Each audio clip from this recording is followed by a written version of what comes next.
the devil. Scrub your grunge until it's squeaky clean.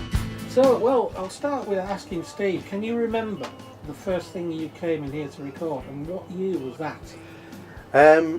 I think, I could be wrong, but I think the date was 1981, and some kind of like chap who was hovering the local music scene asked if we would submit a track for a compilation, and we'd already been into Ken Giles' studio in Bridlington, which was only a 4 or an 8 track, I think, and we'd done a very rough demo of a song called Tin Men Are Dangerous, which was one of our live sort of like crowd pleasers, and so we came in to do that, and John engineered that, and nothing happened with it.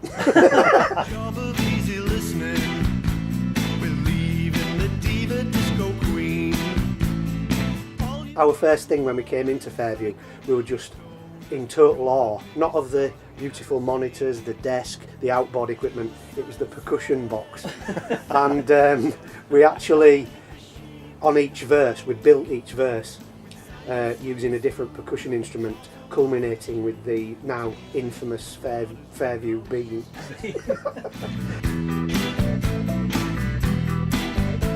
Yeah. 2 albums, Dave, you did here? I think so, that yeah. lineup? It was the 2 albums will be One Shoe Over the Cuckoo's Nest, I believe, and then a follow-up, and I think we actually called it Absolutely More, because that was what we had a big crowd in Worksop that used to follow us, and that's what they used to shout when we finished. Something like that, or get off. Get off.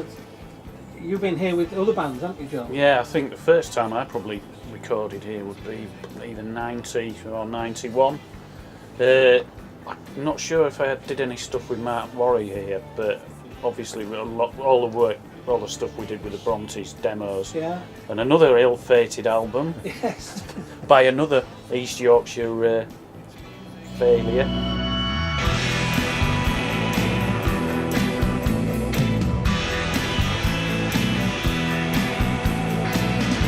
The reason, personally, I think that it hasn't sold is because of talent shows like the X Factor and things like that, which leads us quite nicely into the song we're doing for this particular Fairview at 50. I have to say we're really honoured and pleased to be asked to do it.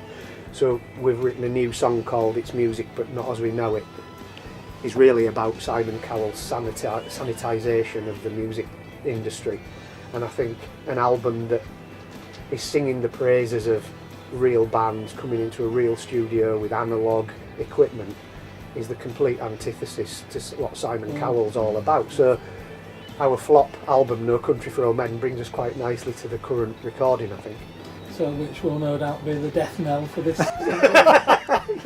yeah. Well, I mean, I don't know what your kind of philosophy is behind the CD, but like I say, we're pleased to be a part of it, and hopefully we won't drag it down with our back catalogue. Well, it's a pleasure to have you here. Thank you very much. Thank you.